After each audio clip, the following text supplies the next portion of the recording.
อนุชาวรีย์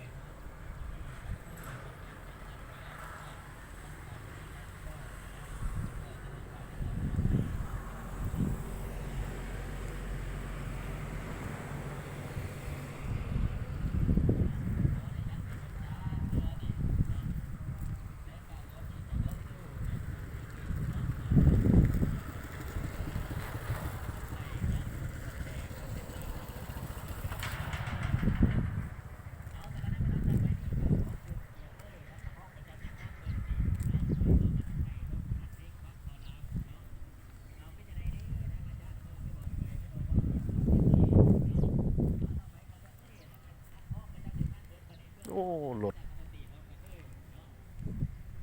ถ231บาท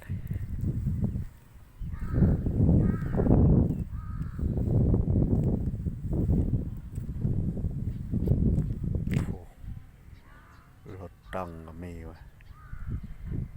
ยนต์โอ้วิวนี่ครับ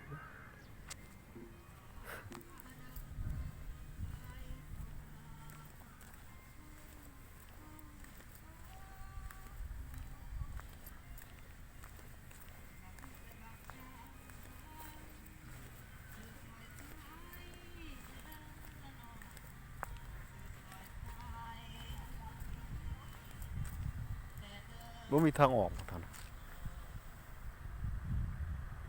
อนุชาวรีย์อยู่บ้านดงมีปืนรถตั้งโอ้หลายมาหล่อแบบ